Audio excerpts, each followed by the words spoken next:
ایک روایت میں نے پڑھی، کلیجہ منہ کو آیا، مصطفیٰ کریم بیٹھے تھے تو سیدہ عائشہ صدیقہ رضی اللہ تعالیٰ نے عرض کی یا رسول اللہ صلی اللہ علیہ وسلم وہ دیکھیں سیدہ فاطمہ آ گئی ہیں، وہ دیکھیں بی بی صاحبہ بغیر بتائے آ گئیں۔ حضرت فاطمہ الزہرا آئی تو حضور نے فرمایا فاطمہ بغیر اطلاع کے؟ حضور چھوٹا سا کام تھا، کیسے آئی ہو؟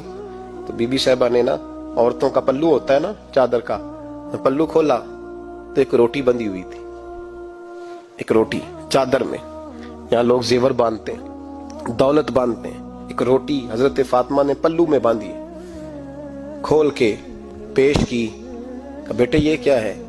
کہ ابا جی کئی دنوں سے گھر میں روٹی نہیں پکی تھی، آج علی کچھ جون لائے تھے، پیسے ہیں، چند روٹیاں بنی ہیں، تو بچوں نے تو کھا لیا، تو میرے سامنے بھی ایک روٹی آئی تھی، میں نے لقمہ توڑا ہے تو مجھے خیال آیا پتہ نہیں مصطفیٰ نے کھایا ہے کہ نہیں کھایا۔